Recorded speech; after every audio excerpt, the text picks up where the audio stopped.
Let's start with a simple question that sounds almost too obvious. What if you stopped eating sugar? Not forever, just for 14 days. Now, you might expect the answer to be mostly physical.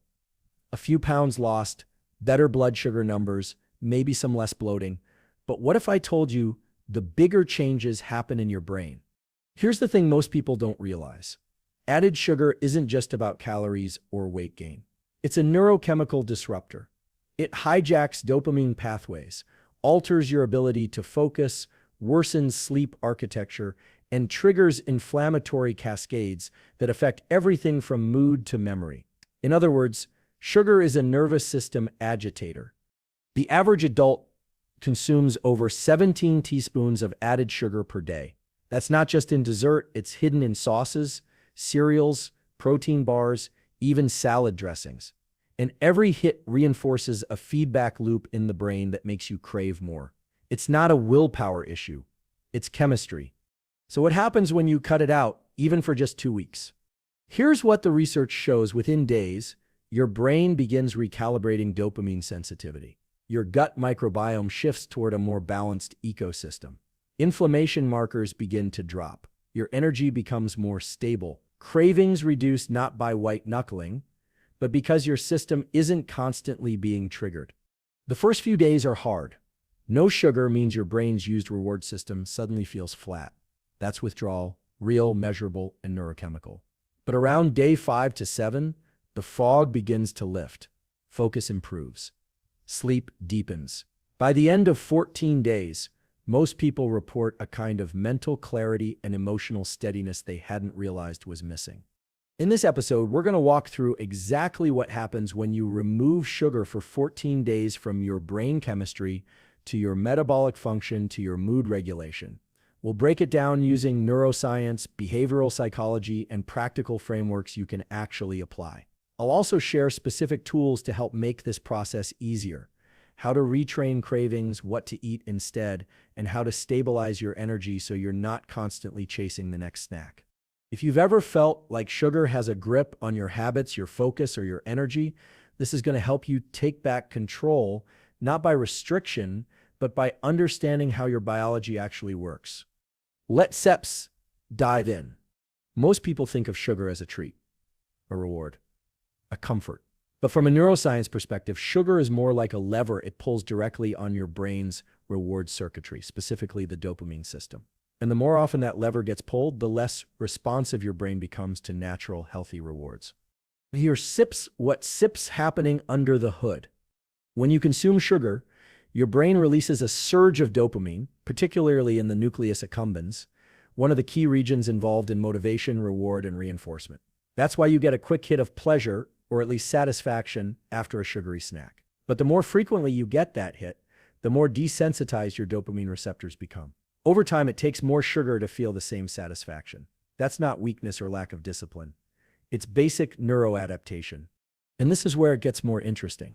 When dopamine signaling becomes blunted by frequent sugar consumption, other areas of life start to lose their appeal too. You might find it harder to focus on a project, enjoy a workout, or get excited about goals that used to matter. Your baseline motivation drops. Not because your life got worse, but because your brain's chemistry got flooded and then numbed out. This is one of the biggest shifts people report during a 14-day sugar detox. At first, things feel flat. Food tastes bland. Motivation dips. You might even feel a little irritable or down. That's dopamine withdrawal. But after 5 to 7 days, something surprising happens. Your sensitivity starts to return. Natural rewards like movement, nature, connection, even small wins at work start to register again. The research backs this up. A study from Yale University found that individuals who reduced sugar intake for just 2 weeks had significantly higher dopamine receptor availability, meaning their brains responded more strongly to everyday stimuli. Think of it like noise-canceling headphones for your brain. Sugar turns the volume up so high, your system protects itself by tuning everything down. But when you cut the sugar, the system slowly recalibrates. It gets quiet. And then, like after a loud concert, your ears start picking up subtle sounds again. You notice focus returning. You enjoy small things more. Your mood evens out. Now, does this mean you'll never crave sugar again?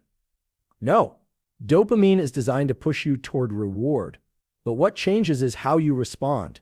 When the reward system isn't hijacked, you start choosing more consciously.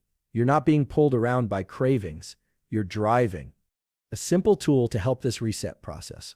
Move your sources of reward away from food and toward physical and social activity. Dopamine can also be boosted by cold exposure, sunlight in the morning, novelty, and progress toward goals. Even just 20 minutes of walking outside or doing something mildly challenging each day helps reinforce the brain's natural reward pathways without the crash. Here's a question to reflect on. When was the last time something small, a conversation, a walk, a piece of music, felt truly satisfying? If it's been a while, that might be a signal that your dopamine system is overextended. Cutting sugar is one of the fastest ways to recalibrate it. And that's the real win here. You're not just quitting sugar. You're rebuilding your brain's ability to feel joy, motivation, and clarity without needing a fix. Let's talk about something you've probably felt, maybe even today. You eat something sweet or carb-heavy, and for the next hour or so, you feel good, focused, energized. But then like clockwork, you crash, your energy tanks, you lose focus. Maybe you get irritable, tired, or foggy. That's not in your head. That's your blood sugar peaking and plummeting. And it happens much faster than most people realize. Here's what the research shows. When you consume sugar, especially refined sugar or high glycemic carbs, your blood glucose spikes rapidly. Your pancreas responds by flooding your system with insulin to bring that sugar down. But it often overshoots, dropping your blood sugar below baseline. That sudden drop is what causes the crash mentally and physically. A 2021 study from King's College London followed over 1,000 participants and found that after high-sugar meals, participants not only had higher glucose spikes, but also steeper energy dips within 2 to 3 hours. What's more, those crashes correlated with lower cognitive performance and increased irritability. In plain terms, the more sugar you eat, the more likely you are to feel distracted, moody, and fatigued a few hours later. Now, here's where it gets really important. When your blood sugar crashes, your brain responds by triggering hunger, even if you're not physically in need of more energy. It wants stability, so it drives you toward more fast-acting carbs. That's the start of the blood sugar loop: eat sugar, spike, crash, crave, repeat. This loop is one of the most common hidden disruptors of focus and emotional regulation in adults, especially for people in their 40s, 50s, and 60s who may be more insulin resistant and slower to metabolize glucose. These swings can quietly sabotage productivity, patience, and sleep without ever feeling like a full-blown problem. It just feels like I don't have energy like I used to. Often the issue isn't age, it's glucose volatility. Here's what happens when you stop eating added sugar for 14 days. Your glucose curves begin to flatten. Your insulin response becomes more stable. You stop crashing, and your brain gets access to more consistent energy throughout the day, and you feel it. People often report fewer cravings, more mental endurance in the afternoon, and fewer mood swings. Focus becomes easier, not because you're trying harder, but because your brain isn't constantly scrambling to correct energy dips. A practical tool to accelerate this: try front-loading your day with protein and fiber. Breakfast like eggs with greens, Greek yogurt with seeds, or a protein smoothie with frozen berries and chia can dramatically flatten your first glucose spike of the day, and that sets the tone for more stable energy hours later. Also, avoid naked carbs. That means don't eat sugar or refined carbs by themselves. Always pair them with protein or fat to slow absorption. One last tip. If you notice your energy crashing in the afternoon, try this before reaching for a snack.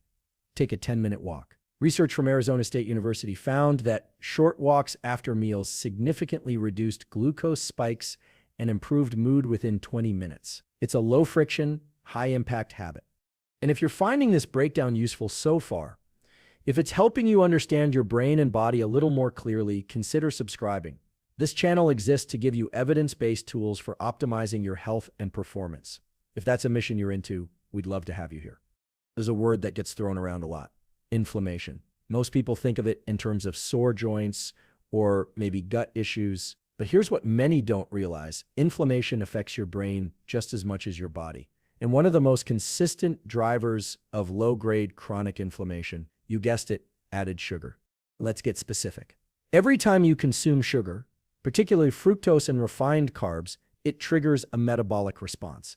Your body quickly breaks it down, your glucose spikes, and insulin rises to manage it. But repeated, excessive intake leads to the release of pro-inflammatory cytokines, small proteins that act like chemical messengers of the immune system. Why does this matter for your brain? Because your brain is incredibly sensitive to inflammation. Even low levels can disrupt communication between neurons, interfere with neurotransmitter production, and blunt neuroplasticity, the brain's ability to adapt, learn, and grow. One landmark study published in Nature Reviews Neuroscience found that elevated levels of inflammatory markers like IL-6 and TNF-alpha were strongly linked to slowed cognitive performance, reduced motivation, and even increased risk of depression. So when people say sugar makes them feel foggy, forgetful, or emotionally off, they're not imagining it. The inflammation caused by excessive sugar literally impairs brain function. Here's what happens when you stop eating added sugar for 14 days. Within just a few days, levels of C-reactive protein, CRP, a major marker of inflammation, begin to drop. Your immune system shifts from a reactive state to a more balanced one. And as inflammation decreases, neurotransmitters like serotonin and dopamine begin functioning more efficiently. That translates into clearer thinking, more stable mood, and better emotional resilience. Now, this doesn't mean sugar is poison. Your body can handle small amounts, but most people aren't consuming small amounts. They're consuming 50 to 70 grams per day. That's enough to keep your system in a chronic, low-grade inflammatory state. A good analogy here is like trying to run high-performance software on an overheating computer. Everything still technically works, but it's slower, glitchier, more prone to crashing. Once you reduce the heat, in this case, inflammation, everything runs smoother.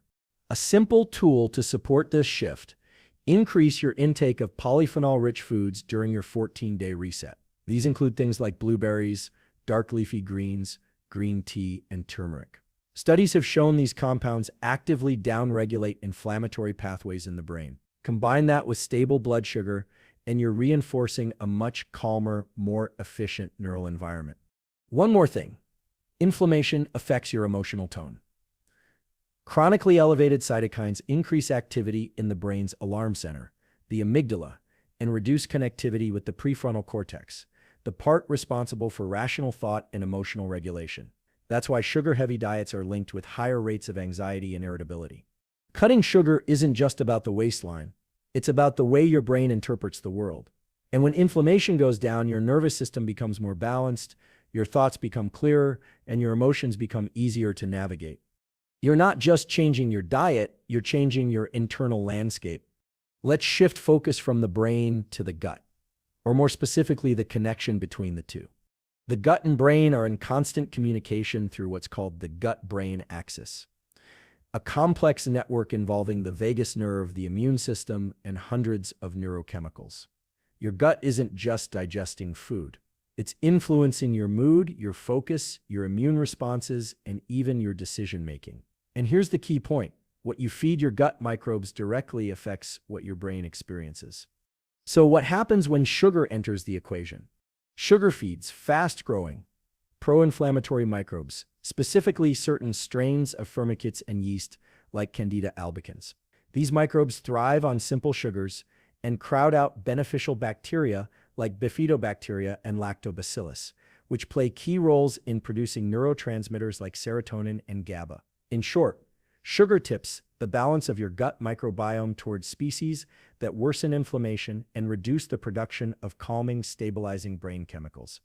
One 2015 study published in Cell Metabolism showed that a high-sugar diet disrupted microbial diversity within just 7 days, and those changes correlated with increases in anxiety-like behavior in mice. Other human studies have shown similar links: the more sugar consumed, the less microbial diversity, and the more instability in mood and stress response. Now, here's what happens when you stop eating added sugar for 14 days. Within the first week, the microbial environment in your gut starts to shift. Sugar-feeding microbes begin to die off. That can cause some temporary discomfort, gas, bloating, even a bit of fatigue as your gut rebalances. But by day 10 to 14, beneficial bacteria start to repopulate. Cravings begin to fade, not just because your willpower improves, but because the bacteria that were sending those feed me sugar signals are no longer dominant. It's worth pausing on that for a moment. Certain gut microbes have been shown to influence behavior through chemical signaling to the brain. If you're constantly craving sugar, that might not be you. It might be the microbes you've been unintentionally feeding. Changing your diet changes the voices in your head. A powerful tool to support this transition: introduce more prebiotic fiber. Foods like asparagus, leeks, garlic, onions, and green bananas contain fibers that selectively feed beneficial bacteria. You don't need to take a supplement. Just rotating 2 or 3 of these into your meals during your sugar detox can significantly accelerate gut repair. Another practical tip: fermented foods like kefir, sauerkraut, or kimchi not only support microbial diversity, but also help strengthen the gut lining. That's important because sugar has been shown to increase intestinal permeability, sometimes called leaky gut, which can allow inflammatory molecules to reach the brain. Fermented foods help seal that barrier back up. And when your gut is in balance, everything changes. Your brain feels steadier, your cravings soften, sleep improves, even your emotional resilience increases, because the gut isn't constantly sending stress signals up the vagus nerve. If you found this helpful so far, if the science is clicking and the protocols feel doable, consider liking the video or subscribing to the channel. We're building a community of people who want to understand their bodies and brains better and use that knowledge to actually feel better. It's not about hacks, it's about sustainable change. Let's talk about sleep, not just the amount, but the quality. If you've ever felt tired in the morning despite getting what should have been a full night of rest, sugar might be playing a role behind the scenes. Most people don't realize how tightly blood sugar regulation is linked to the structure of sleep, especially the deep restorative stages that repair your brain and body. Here's what the research shows. High sugar intake, particularly late in the day, reduces the amount of slow-wave sleep, also known as deep sleep. This is the phase where your brain consolidates memory, clears metabolic waste, and helps regulate emotional responses. Sugar shortens this phase and increases nighttime awakenings, especially between 2 and 4 a.m., when blood sugar fluctuations are most likely to cause cortisol spikes. A study published in the Journal of Clinical Sleep Medicine found that participants who consumed high-sugar diets had lighter, more fragmented sleep, even when sleep duration stayed the same. So they were technically asleep, but not deeply resting. The reason: sugar causes rapid shifts in both blood glucose and insulin, and when those levels drop too fast during the night, the body initiates a stress response, releasing adrenaline and cortisol to bring blood sugar back up. That's what causes those random middle-of-the-night wake-ups, the tossing and turning, and the groggy, unrested feeling the next morning. Now here's the shift that happens when you remove sugar for just 14 days. Your insulin sensitivity improves. Glucose becomes more stable. Cortisol drops in the evening instead of spiking. Melatonin, the hormone that signals your brain it's time to sleep, is released more reliably. Your sleep becomes deeper, less fragmented, and more rejuvenating. And it's not just about rest, it's about repair. Deep sleep is when your glymphatic system clears out beta amyloid and other byproducts that build up in the brain during the day. That's directly tied to long-term cognitive function and mental clarity. Better sleep also improves insulin function the next day, creating a powerful feedback loop: less sugar. Better sleep, better glucose control. A simple tool to enhance this effect: stop eating sugar or high-carb meals at least 3 hours before bed. This gives your blood sugar time to stabilize and allows melatonin to rise without interference from insulin. Bonus points if you add a short walk after dinner. Just 10 to 15 minutes has been shown to lower nighttime glucose and improve sleep depth. Another tip: magnesium. Many people with disrupted sleep are deficient in magnesium, which helps regulate GABA, a neurotransmitter that calms brain activity. Cutting out sugar helps your body retain magnesium more effectively, and magnesium-rich foods like pumpkin seeds, spinach, or even a calm magnesium supplement before bed can further support restful sleep. Ask yourself this: how different would your life feel if you woke up just 10% more rested every day? That extra clarity, patience, and energy adds up fast. And removing sugar, even temporarily, is one of the most direct levers you can pull to make that happen. Let's be honest, most people don't quit sugar because they love sugar. They quit because they're tired of needing it. You know the feeling, that late afternoon slump, that quiet urge after dinner, that automatic reach for something sweet when you're not even hungry, just stressed, bored, or wired. These aren't just habits, they're conditioned loops. And the good news is they can be reprogrammed. What sits happening in the brain. Repeated sugar consumption wires together dopamine release, cue recognition, and behavioral reinforcement. This is classic habit loop formation, cue, routine, reward. Over time, the sugar isn't even necessary to trigger the craving. Your brain just anticipates the dopamine hit and pushes you toward the behavior. It becomes automatic. But here's the key. Dopamine isn't inherently bad. It's how you learn, how you pursue goals, how you experience satisfaction. The problem isn't dopamine. It's what your system has been trained to associate it with. So how do you untrain it? Not through willpower. In fact, trying to white-knuckle your way through sugar cravings is one of the least effective strategies. Why? Because willpower lives in the prefrontal cortex, and when you're tired, stressed, or underslept, that region is already compromised. Your brain reverts to habit mode. The more effective approach is to change the environment and rewrite the loop. Here sits what the research supports. 1. Remove the cue. If sugar is in your home, office, or line of sight, your brain will associate those environments with the reward. Just seeing a sweet food, even subconsciously, activates your reward circuitry.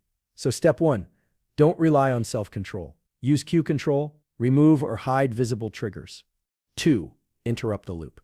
When a craving hits, the most important thing isn't resisting. It's changing your state. Movement works well here. Walk around the block. Do a 60-second stretch. Drink a glass of cold water. Even brushing your teeth helps break the sensory and emotional loop. 3, replace the reward. Your brain doesn't just want sugar. It wants relief, novelty, or pleasure. So give it that, but in a healthier form.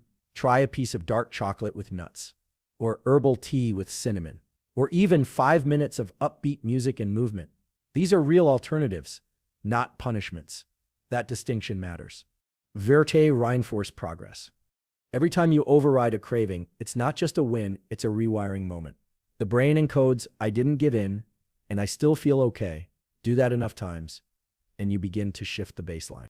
In behavioral neuroscience, this is called reward prediction error.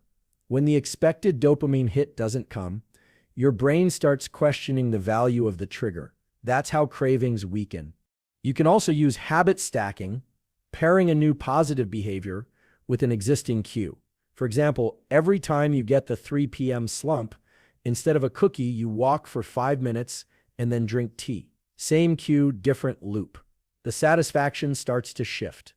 And here sits the really empowering part. After just 10 to 14 days, most people report that the intensity of sugar cravings drops by more than half. It's not that sugar becomes disgusting, it just stops calling your name. Your brain isn't constantly seeking that hit. You gain space between the cue and the behavior. That space is freedom. One final protocol, if you're serious about cutting cravings, get sunlight in the morning and exercise daily. Both increase dopamine tone naturally, without overstimulation. They keep your brain's reward system satisfied, so it's not looking for shortcuts. Remember, the goal isn't to be perfect. The goal is to change the pattern.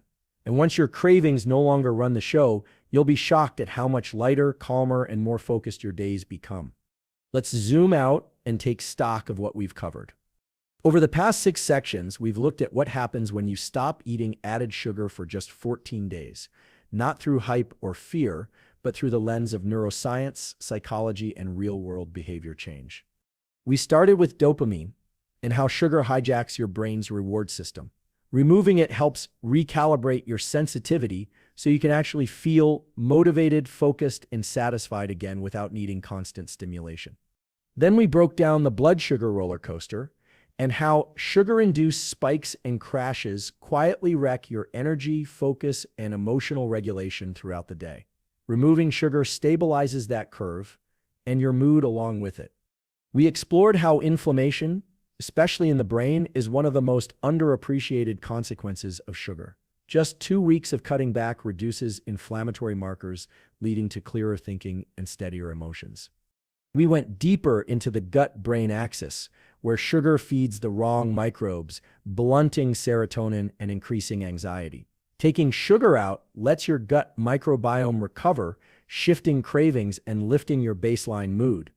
We looked at sleep and how sugar disrupts the deep, restorative stages by interfering with melatonin, insulin, and cortisol. Within days of cutting sugar, people start sleeping better, more deeply, more consistently, and more restoratively. And finally, we unpacked the neuroscience of cravings, how they're trained, not innate. You learned that willpower isn't the answer, rewiring is. That's the real power of this reset. You're not forcing yourself to quit something you love, you're teaching your brain to stop needing it. So what does all this add up to? It adds up to clarity, stability, emotional bandwidth, the quiet, sturdy confidence that you're not being pulled around by invisible forces in your body. It's not about restriction, it's about restoration, restoring your brain's ability to feel pleasure in small things, restoring your energy to stay present through the afternoon, restoring your ability to sleep without disruption, restoring your sense of agency. This isn't a permanent rule you have to follow forever. It's a reset, a way to remind your system what balance actually feels like. From there, you can make your own choices, not because you're resisting cravings, but because you no longer feel controlled by them. So here sits the challenge. Try it. Just 14 days. No added sugar. Nothing fancy. Just read a few labels, make a few swaps, set up your environment to support the change. And while you steer doing it, track something else.